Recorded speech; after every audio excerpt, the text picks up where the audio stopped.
You know, sometimes I have been accused of not listening to my subscribers. So, to prove you guys wrong,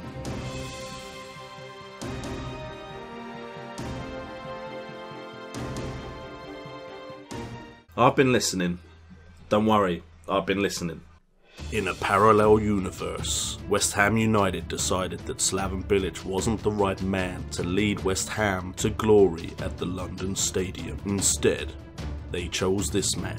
Hi there, my name is JNO. What's up guys, and welcome to another episode of the West Ham World, and today we have two massive fixtures against AC Milan in the Euro Cup.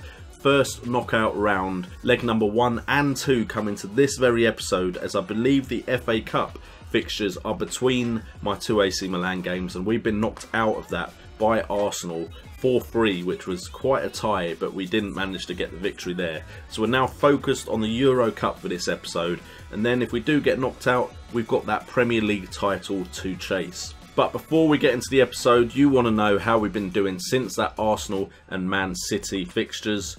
We have managed to go unbeaten since then. Our only blip, a 0-0 draw against QPR. We managed to beat Southampton 3-1. We then, after QPR, had a little friendly against Rangers just to try out a different tactic that we might bring in next year. We then beat Newcastle 3-2. That was a nail biter. But then we comfortably, at the London Stadium, beat West Brom 3-0. We now have 3 television fixtures in a row, because you know what, we're second in our league. We are also playing AC Milan in the Euro Cup. So hopefully we can get something against AC Milan, get something against Claudio Ranieri, who's clearly moved on from his time at Leicester. And they do have some very good players. Donnarumma probably is a very good goalkeeper now, yeah. He's only 18 as well. And key player Romanoglu, again, look at that for a defender. Okay guys, so because I've let some players move on, and I should have really shown you that at the beginning of this, Obiang and Mark Noble have moved. Obiang was sold, Peruzzi has gone on loan, Noble has gone on loan, and I believe I sold someone else. In fact, let's look at it properly before we move on, because you guys need to know. You do need to know. Okay, so we have allowed Mark Noble to go on loan. We've also let Sansoon go on loan and Peruzzi go on loan. We've sold Nordveit to Olympic Lyon, Jefferson, and also Pedro Obiang to Derby. Thought we'd do Derby a favour after they let us buy one of our best players now, William Hughes. And we have brought in Youri Tielemans, who you should all know. Very high potential football manager player. Fairly ambitious, good all-round stats. Hopefully he can become even better than Will Hughes, because that's what the coaches think could happen. We've also brought in Davy Klaassen. He's resolute personality, has absolutely great mental stats, and can play the shadow striker, which we've been starting to use a lot recently. 24 years of age, can be a real leader for this team, and it's just a class act. And we have also brought in some youngsters, as you can see. We brought in Thomas Bjorkad, George Dowling, and Bekir Ayan. Hopefully all those players can add to our very impressive list of youngsters, who the majority of them I've loaned out during the January transfer window. We've got Cullen on loan, Noel on loan, Reece Burke on loan, Joe Powell, Maputo, Martin Samuelson, Mark Anderson, Thiago Castro, William Hamilton, Domingos Quina, Edmilson Fernandez, and Luka Belic have all gone on loan this January. So hopefully when they come back, we'll have a very strong squad for season number 3, where I'm hoping to push for that title. The reason I'm hoping to push for the title next year, because if I do actually show you the table, you can see that we are 6 points behind Arsenal. We're just not consistent enough to keep up with Arsenal at the moment. They won the title last year. Looks like they're going to do it again. Anyway, we are playing the 4-3-1-2 formation with Rajkovic in goal, Cresswell and Byram as the wing backs, with Riedewald and Ogbonna as the 2 centre backs. Van Ginkel, Hughes and Ozan Tufan make up our 3-man midfield, with Lanzini playing the shadow striker behind Berahino and Callery. Unfortunately, Tielemans and Davy Klaassen are both cup tied for Europe. Okay, so here we go. We have kicked off this massive fixture against AC Milan. I'd hope to say we've sold out this fixture, considering it's a game against AC Milan at the London Stadium. We have been selling out games recently because of our form, most likely, and because of how well we've been doing. So hopefully, although absolutely nothing has happened in almost 40 minutes of football, hopefully we can entertain 60,000. Doesn't seem like it, does it? But Hughes now has it, can look to pass it forward, but pass it back to S02 to Van Ginkel. Van Ginkel is fouled there. Is it going to be a card? It is a red. We need to take advantage of this. Push forward. We need to start scoring now. They're a man down. We need to go out and get a good win here. So when we go to the San Siro, we have a good lead to protect. Come on, boys. This is our chance to go through here against AC Milan. I was worried they'd knock us out. I could go to attacking, but I don't want to commit too many bodies forward too early. Come on, go grab that goal. Lanzini with the cross. It should drop to Cresswell here. Cresswell has time to think about what he does. Should pass it out wide to Lanzini. Lanzini can cross it in. Doesn't quite get to Berahino. Now Ogbonna has it. Looks at Ozan Tufan to William Hughes. Out wide to Cresswell again. Finds another cross in, surely. Berahino at the near post. We're 1-0 up. We still have 35 minutes to play. Hopefully we can grab a few more and go to the San Siro looking comfortable. Great ball out by William Hughes, who you know just has that vision. Cresswell puts in the cross near post, and Berahino gets there before any AC Milan defender can and puts it away. Right, we need our strikers firing on all cylinders, so you can definitely come off Jonathan Callery. And Lanzini's not doing the job either. I've never planned to bring him on. He's only on the bench because Klaassen and Tillemans cannot be on the bench. So as soon as we can, we're going to check the tactics, see who is most comfortable up top. Pause. Thank you. We'll go with that. Okay, boys, come on. We need another goal. We need another goal. Berahino now with the cross. Ogbonna to Van Ginkel. No, it's Tufan. So Ayew now has it in the box. Hits the post. Great save by Donnarumma. Tips it onto the post and it's out of the field of play. Come on, we need to grab another goal, at least one more. I'm not having a man sent off. Lewis Page will have to come on and do a job, and I think we will go attacking. Try and grab another goal. They haven't had a single chance since they dropped to 10 men. Come on, overload now for the last 7 minutes. Let's grab another goal. Ayew, can he find Van Ginkel? Oh, it's hit the post again. Are you kidding me? You watch us get countered now. We're going all out trying to get that last goal. Just to give us a 2-goal cushion. And AC Milan are building an attack here. Backers found the ball over the top. Rajkovic has made the save. That would have been absolutely gutting if he had managed to score there. How have we not scored more than one against so few men in the box?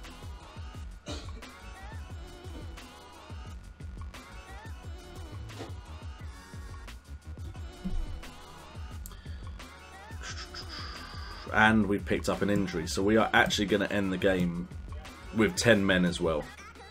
But I'll tell you what we'll definitely do. We will no longer stay on overload.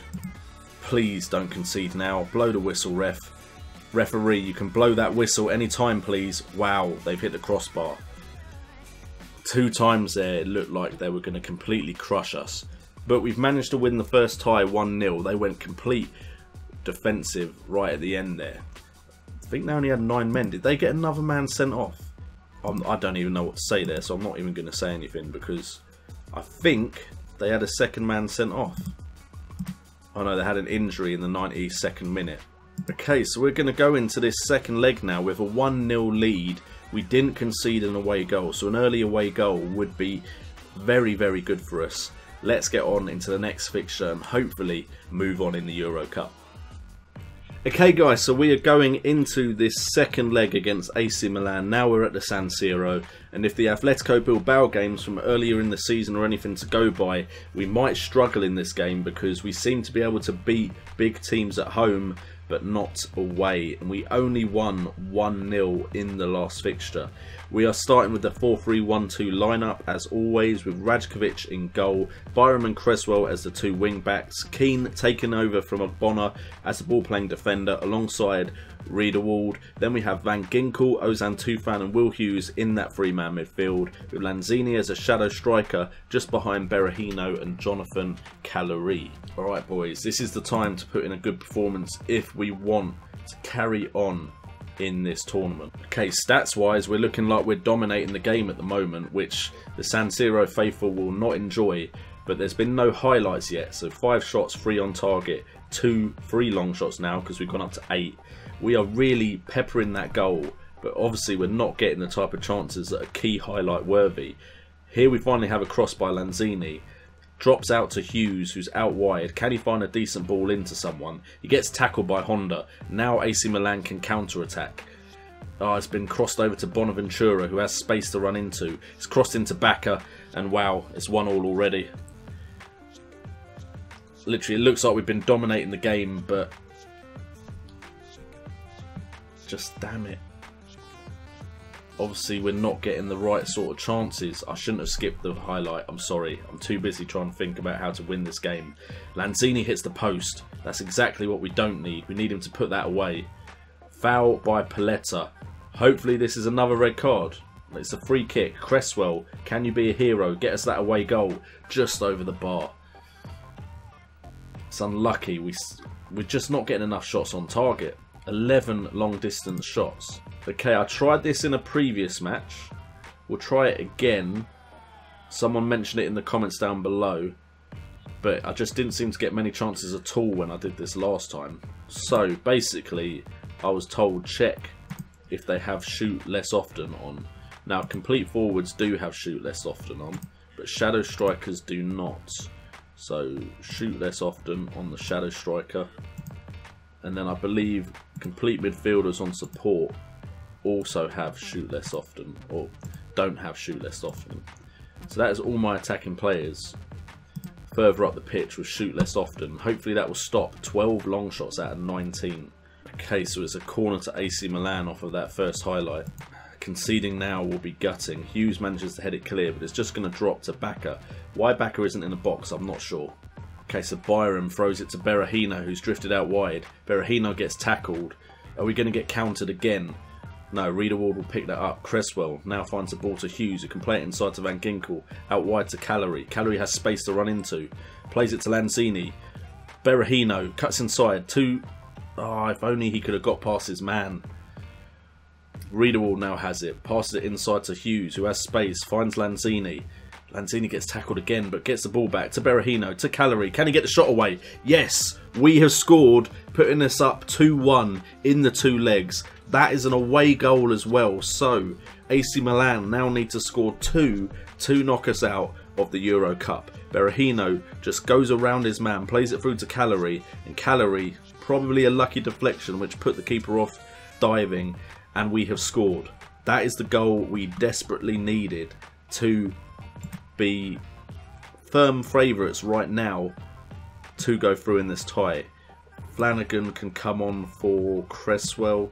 We're going to put Iorfa on for Keane and swap Iorfa and Riedewald around because I do not need a defender getting sent off, and both weren't playing that well as far as I could tell. Lanzini crosses it in, and there's the second. Does that count? Ozan Tufan not offside? Yes, I think it counts. Ozan Tufan has scored with a header, 2-1. We are now firm favourites, unless we do something really drastically wrong. Those 2 men on the line kept Ozan Tufan onside, so all he had to do was get any sort of touch on it, and it would go in. And then we do a little bit of a huddle in their box, waving and clapping and waving and dancing, just having a good time. Oi! Donnarumma, did you see that? Donnarumma tried to take a head off a West Ham player by just hoofing that football at him. I would have run on that pitch and give him a bitch slap. I wouldn't have. I'm a classy manager, I am. Alright, so we're going to take off Van Ginkel as well. Don't really have a midfielder. So if we bring on Ayew can swap with Lanzini, and Lanzini can take Van Ginkel's role. Ayew no longer is upset about the amount of football he's got, but he still doesn't seem to respect me. But I don't care if you respect me if you go out there and do the job I need you to do. Alright, Ozan Tufan has it, plays it to Hughes. I thought Hughes was going to play it through to the striker making the run. Lanzini now has it, plays it to Flanagan. That's a foul in the box, so we now have a penalty. We could be going through in style in this Euro Cup, which may prolong the West Ham World Season 2 a little bit, because we might have a Euro Cup to think about, as well as our position in the league. But Donnarumma makes the save. If that had been a different scoreline, I would be really pissed off. But it's fine. Ayew scores when we need him to score, and obviously we didn't need him to score, so he decided to not. I mean, I'd have preferred him to score, because then I'd be a lot more comfortable, but we're sitting pretty comfortable at 3-1 off of 2 legs, with us having 2 away goals. Calorie now has the ball. We've actually played better against 11 men than we did against 10, which is surprising, but it happens sometimes in football, especially when a team go that defensive against you, probably just to make sure not too much damage was done. Ayew now runs forward to the ball, finds Berahino. Berahino runs forward, gets tackled. Baka now has the ball for them, to Mauri, to Sosa. They could build up an attack here, but even if they do score, they will still need a couple more. It's crossed into the Yang, Rajkovic with a save, Honda picks up the rebound, grabs that ball, runs back to the halfway line. They need 2 more to go through. We may tell the boys to just tighten up a bit. You know what? Look at that clock. It doesn't matter. Don't worry, JNO. We're probably going through. Hughes gets the header away. That is full time. We have drawn 2-2 at the San Siro, but because of the victory at the London Stadium 1-0, we have gone through. We will tell the boys that was a good performance considering we're the underdogs. Everyone is happy. Player of the match goes to Riederwald, and everything is looking tasty. When is the draw for the next round? There, the draw is now, so we might as well do this before we finish this episode. We've not done a draw before, really, on JNO FM. We usually skip past it and just tell you about the fixtures afterwards. Okay, so we will do a live draw. Drum roll, please. I think you just click automatic. And we shall see who we get. Who is still in it? The very first team out of the pot is Dynamo Kiev, and we get the first team out of the pot. We are away first against Dynamo Kiev, and to be honest, we will take that. I believe Shakhtar are probably the better Ukrainian side, who get Braga. Olympic Lyon get Leverkusen, that is a tough fixture. AS Monaco get Celta Vigo. Roma get Borussia M Gladbach. Espanyol get PSV. PSV Patrol still in the Euro Cup. Man City get Napoli. That is a massive fixture in the Euro Cup. And we end with Zenit St. Petersburg versus Atletico Bilbao. I'm just happy we didn't get Man City, we didn't get Roma, we didn't get Napoli or Leverkusen or Monaco. Those teams look like they could have caused us some trouble. Hopefully we should beat Dynamo Kiev though. If we look at the schedule, I'm not sure I'm going to show you the Dynamo Kiev games, to be fair. Hopefully we will win, and then we can bring some more Euro Cup football to you guys. But I'm thinking of coming back in on the Liverpool and Man United fixtures. I think Chelsea are 9th, so yeah, we'll go with Liverpool, who are 6th, and Man United, who are 4th, because of the importance of those fixtures. And hopefully we'll know if we're going to bring you some more Euro Cup football by then. And then apart from Tottenham, we probably have a decent run in, with Crystal Palace having dropped to 7th. Anyway guys, thank you so much for tuning in as always. If you've enjoyed the content, make sure to subscribe if you're new. Make sure to hit that thumbs up button. Check out my Patreon if you want to support the channel. I've been JNO, you guys have been awesome, and I'm looking forward to Champions League football next year.